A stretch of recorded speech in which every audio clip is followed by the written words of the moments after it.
Good morning, student. In yesterday class, you have read pollination, where you have read type of pollination, autogamy, geitonogamy, and gynogamy. After that, you have read devices for cross pollinations. And today's topic is agent for pollination. Agent for pollination, and today's we will read adaptations for insect pollination, pollen pistil interaction, artificial hybridization, double fertilization, post fertilization, endosperm development. So these topic today we have to read. Agent of pollination. Agent of pollinations means pollination किस तरीके से हो सकता है. तो there are especially divided in two main group, abiotic agents and biotic agents.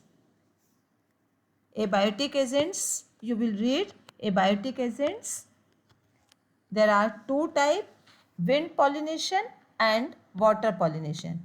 Wind pollination and water pollination. And in biotic agent, we will read animal, and there are five categories of animal.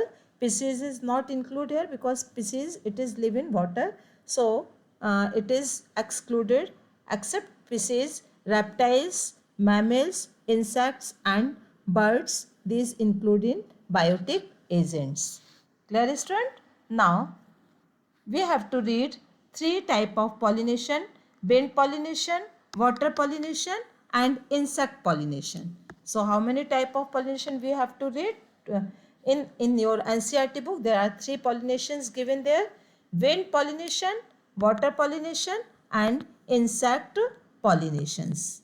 So first we will take adaptations for water pollinations. Adaptations का मतलब क्या होता है student कि किसी भी conditions को suitable और फैसिलिटेट करने के लिए या प्रोसेस को फैसिलिटेट करने के लिए जो वो अडोप्टेशंस लेता है, जो अपने में चेंज लाता है, this is called as adaptations. So adaptations for water pollination it is called as hydrophily. क्या टर्म्स इसके लिए दिया हुआ है?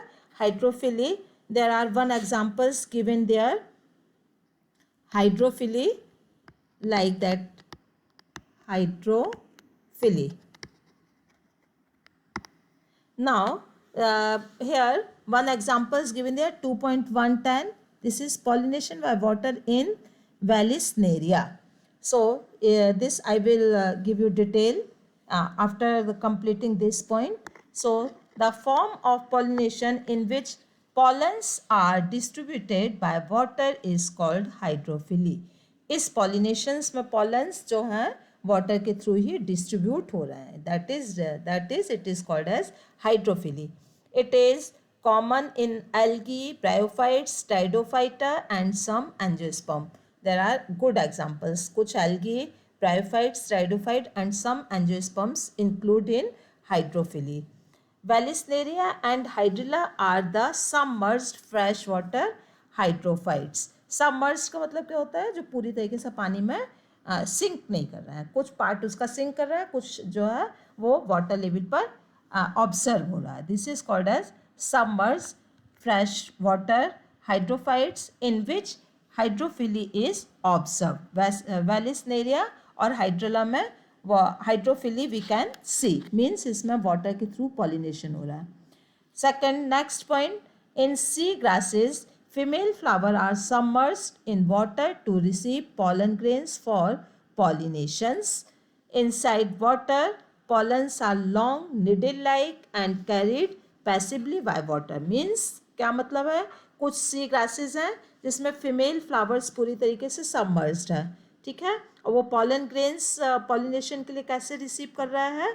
वो पॉलन्स लॉन्ग, निडल लाइक है और वो वाटर के करंट से किसके कांटेक्ट में आ रहे हैं? फीमेल पार्ट्स के कांटेक्ट में आ रहे हैं और पॉलिनेशन प्रोसेस कंप्लीट हो रही है. तो इसमें हेल्पफुल क्या है? पैसिवली बाय वाटर, मतलब वाटर के पैसिवली करंट से. एक और एग्जांपल्स है, zostera is a marine angiosperm. Zostera is a marine angiosperm in which hydrophily is observed. The name of the plants is zostera. ये मैराइन एंजियोस्पर्म है. It is angiosperm. क्या है ये? एंजियोस्पर्म जिसमें hydrophily we can see. In vallisneria का figure दिया हुआ है, इसमें क्या हो रहा है? In vallisneria the female flower stalk is coiled. Female flower, this one is flower, this one is female flower, it is coiled structure. कैसा स्ट्रक्चर? लाइक दैट, इस तरीके से कॉइल्ड स्ट्रक्चर है। So female Vallisneria, the female flower stalk is coiled to reach the water surface to receive pollen grains carried by water current. इसमें this one is female flower, this one female flower, it is coiled structure, और जैसे ये contact में आ रहा है pollen grains के, इसका जो coiled structure है ये कैसा हो रहा है? this one is coiled structure, ये ऐसा सीधा हो जा रहा है, ठीक है। तो यहाँ पे इसको pollen grains मिल रहे हैं। सो इस तरीके से ये pollen grains को ये रिसीव कर रहा है। pollen grains are protected from wetting by the presence of mucilaginous covering. It is very important point.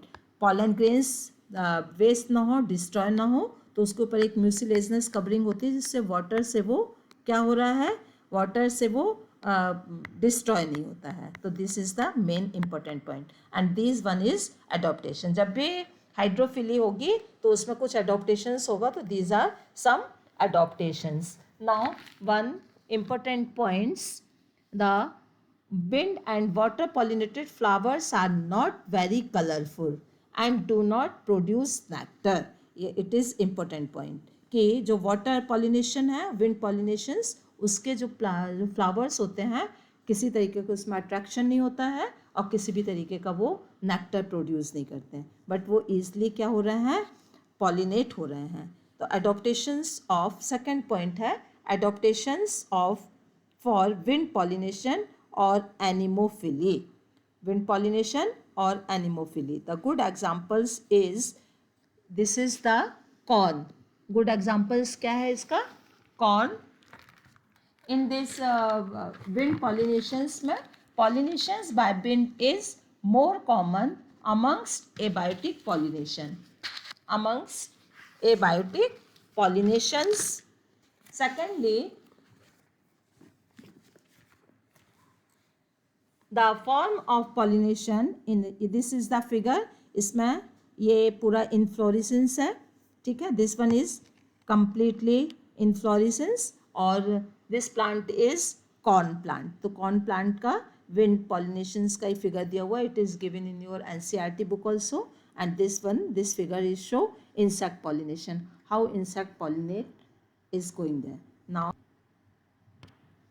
Now according this figure, there are adaptations for insect pollination. The form of pollination in which wind distributed the pollens are called anemophily. The next point, wind pollination ka, pollen grains are light in weight. It is important character. Pollen grains कैसे होने चाहिए? Light in weight, non-sticky, dry and winged. कैसे हैं ये? Weightless, non-sticky, dry and wind. Stamens are well exposed, easy dispersal of pollen grains in the wind. मतलब pollen grains easily exposed होना चाहिए और wind के through वो आसानी से disperse हो सके, तो easy dispersion होना चाहिए, ठीक है। Third, stigma is sticky, large and feathery. What is the meaning of this term? Stigma expanded होना चाहिए, feathery होना चाहिए एंड स्टिकी होना चाहिए। स्टिकी होना क्यों जरूरी है? Because with the help of stickiness it trap pollen grains which are floating in the air. Next, numerous flowers are packed together to form inflorescence. Inflorescence you have read in class 11 कि inflorescence there are cluster of flower is form inflorescence. तो इसमें inflorescence में एक साथ बहुत सारे flowers एक साथ pollinate हो सकते हैं. This is the some adaptations of wind pollination. Now, insect pollination I have given you figure in previous page. Adaptations for insect pollination. Insect pollinations की भी कुछ speciality है. First, we will read what is its definition. The form of pollination in which insects distributed pollens are called entomophily. Entomophily. ये terms को आप read करना है, ये इंसेक्ट पॉलिनेशन के लिए यूज हो रहा है. Flowers, the adaptations of flowers are large, sticky and brightly coloured. They have honey and nectar glands which are highly fragrant to attract insects. Clear student? जब इंसेक्ट्स को अट्रैक्ट करने के लिए फ्लावर्स में कुछ अडेप्टेशंस होना चाहिए. सम सेंट हो, ठीक, कलरफुल हो, नेक्टर को प्रोड्यूस करते हो, just like honey. Are you clear? The pollen grain surface is sticky due to axine layer and stigma is sticky due to mucilaginous secretions. pollen grains, structure of pollen grains में आपने read किया हुआ है कि इसकी surface कैसी होती है, स्टिकी होती है ड्यू टू एक्साइन लेयर. और स्टिग्मा स्टिकी क्यों है? Due to the secretions of mucilaginous secretion. तो डबल इस सिक्रेशन हो रहा है. कैसा? एक सिक्रेशन पॉलन ग्रेन्स के थ्रू, एक सिक्रेशन स्टिग्मा के थ्रू, तो जिससे पॉलिनेशन प्रोसेस और ज़्यादा प्रॉपर वे में होगी. The flowers offer floral rewarded like nectar and pollen grains are pollination to insect. ये फ्लावर्स के लिए एक रिवार्ड है कि उसमें नेक्टर होता है जिससे इंसेक्ट्स उसकी ओर अट्रैक्ट होते हैं. In some species floral reward provide safe place to egg. Insects क्यों इस तरीके के प्लांट्स में अट्रैक्ट हो रहे हैं? क्योंकि कभी कभी इंसेक्ट्स को भी एक सेफ प्लेस मिलती है एग लेइंग के लिए, तो वो फ्लोरल पार्ट्स में एंटर होते हैं. इसका एक एग्जांपल्स है एमेरेंथोफिलस. ठीक है. The flower sometimes secrete foul odour to attract insects like flies and beetles. कभी कभी कुछ फ्लावर्स इस तरीके के जिस सीक्रेशंस देते हैं जो एक स्पेशल ऑर्डर और स्मेल को प्रोड्यूस करते हैं, इस तरीके की स्मेल जो इंसेक्ट्स लाइक फ्लाइज और बीटल्स को पसंद होती है. So these are the adaptations for insect pollinations. Now, after that, the third topic is pollen pistil interaction. Pollen pistil interaction. Pollen pistil interaction क्या है? तब जब तक pollen pistil means pollen जैसे ही स्टिग्मा पर लैंडेड होते हैं तो पिस्टल कुछ अपना वर्क शुरू करती है, और वो pollen pistil interaction pollen tubes formation के लिए और फर्टिलाइजेशंस के लिए एक कंडीशंस प्रोवाइड करता है. तो pollen pistil interaction is a very important event in flowering plants for the sexual reproduction. All the events from pollen depositions on the stigma until the entry of pollen tubes into the ovule are together called pollen pistil interaction. जैसे ही pollens उसमें deposit हो गए और pollen tubes का formation हो गया and pollen tubes ovule के near reach हो रहा है, और ये सब पूरी प्रोसेस pollen pistil interaction है. Second point, it is dynamic process involving pollen recognition by stigma pistil for compatible pollens. ये एक इस तरीके की प्रोसेस है जिसमें स्टिग्मा पॉलन को रिकॉग्नाइज करती है. यदि वो पॉलन्स नहीं है जो स्टिग्मा उसको रिकॉग्नाइज नहीं कर रही है तो प्रोसेस कंप्लीट नहीं होगी. इन compatibles pollens और sterile pollens are rejected by the pistil. यदि कोई ऐसा पॉलन्स जो कि स्टिग्मा जिसको रिकॉग्नाइज नहीं कर रही है तो वो स्टिग्मा उसको क्या कर देगी, रिकॉग्नाइज नहीं करेगी और वो पॉलन डिस्ट्रॉय हो जाएगा. तो वो स्टेराइल पॉलन है.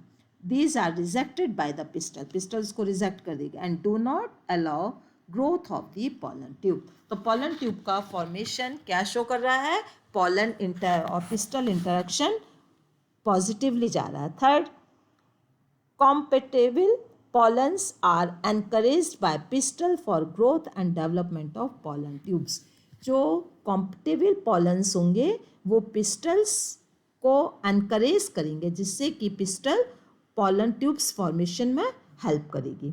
The pollen tubes grow through stigma and style to reach the ovary. Now pollen tubes has start growing through stigma and it's reach to the ovary, embryo sac से होकर ovary तक जाएगा. It then enter the ovule through micropyle. किसके through enter हो रहा है? Micropyle. And reach the synergid guided by filiform apparatus. And yesterday lecture you have read egg apparatus, where egg is joined with two cell. This is called as synergid cell.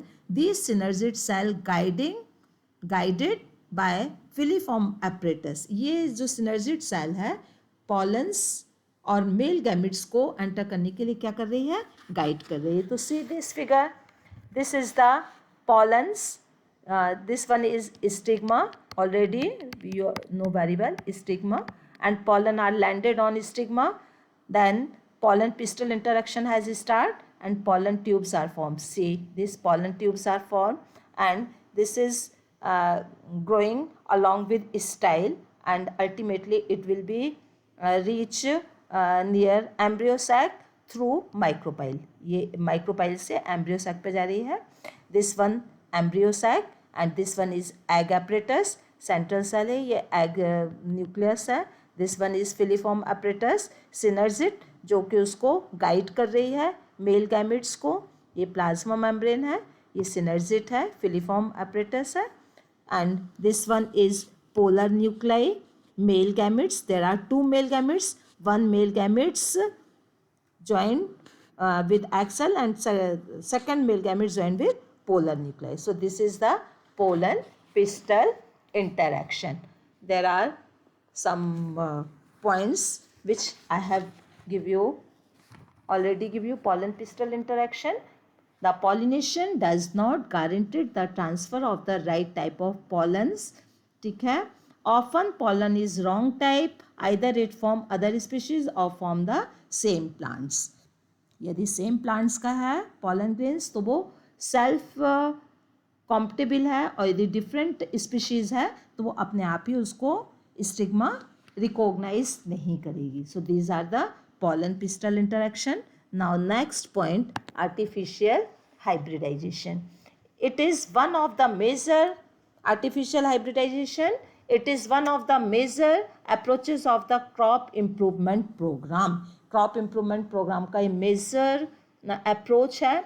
In such crossings experiment, it is important to make sure that only the desired pollen grains are used for pollination and stigma is protected from contaminations. It is achieved by the emasculation and bagging techniques. There are emasculation and bagging techniques are given there. We will discuss what is emasculation. Emasculation is in female parents pair bisexual flower. So removing of anthers from the flower bud before the anthers dehiscence using a pair of forceps is necessary. This step is referred to emasculation, means removal of anthers. So emasculation flowers. Next point is bagging. Bagging is when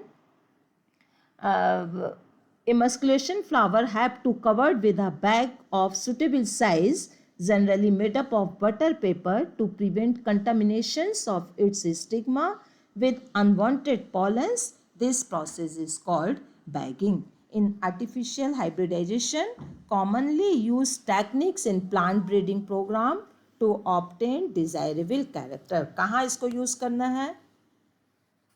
Desirable, obtain desirable character. Anthers are removed from the bisexual flower using forceps. I have already discussed emasculation, and it is done before the anthers dehiscence. The emasculated flower is covered with a paper bags to prevent contaminations. It is called bagging. Now next is double fertilization. Double fertilization, it is characteristic feature of angiospermic flowers. On reaching synergid, pollen tubes release two male gametes. Pollen tubes जो form हो रही है उसमें two male gametes हैं. किससे form हो रहा है two male gametes? Generative cells से. ठीक है. Into cytoplasm and synergid, one of the male gametes fuse with egg. एक male gametes किससे fuse हो रहा है? egg से, and form diploid cell. And this event is called syngamy. Actual syngamy fertilisation वही है, for the fusions of male gametes to female nucleus. This event is called syngamy. Other male gametes fuse with polar nuclei at the center to produce triploids. इस तरीके का figure आपने देखा होगा, यहाँ polar nuclei है, ये सिनर्जिड सेल है, ये एग सेल है. तो एक इसके साथ हो रहा है फर्स्ट फर्टिलाइजेशन, दूसरा फर्टिलाइजेशन इस पोलर न्यूक्लाई से हो रहा है. Are you clear? The other male gametes fuse with polar nuclei at the center to produce triploid primary endosperm. ये एंडोस्पर्म फॉर्म करता है. कैसे नेचर का है? 3x. और ये इसका नेचर क्या है? 2x. It is primary endosperm. It is termed as triple fusion. At syngamy, the triple fusion takes place simultaneously in the embryo sac. It is termed as double fertilization. चूंकि ये process पूरी embryo sac में हो रही, इसलिए इसको क्या कर रहे हैं? Double fertilization. Are you clear, student? Now third, the central cell after triple fusions form primary endosperms. जो ट्रिपल फ्यूजन्स हो रहा है उसमें प्राइमरी एंडोस्पर्म फॉर्म हो रहा है. We have already discuss primary endosperm which later develop into a endosperm. जो polar nuclei से जो फ्यूजन हो रहा है वो क्या फॉर्म कर रहा है? Endosperm. The zygote later develop into embryo. और जाइगोट क्या फॉर्म कर रहा है? Embryo. Now, post-fertilization event. Post-fertilization event, there are the following event after double fertilization is collectively called post-fertilization. उसमें फर्स्ट लेते हैं हम लोग development of endosperm form PEN, primary endosperm nucleus. Second, development of embryo from zygote. Third, development of seeds from ovule. Fourth, development of fruits from ovary. Student, today's we have finished your topic in post fertilization event. Next topic I will discuss in next class, and complete your homework according NCERT questions. You have to already complete it. I will not give you again instructions about NCERT questions, but next written homework I will give you time to time. Okay, student. Thank you.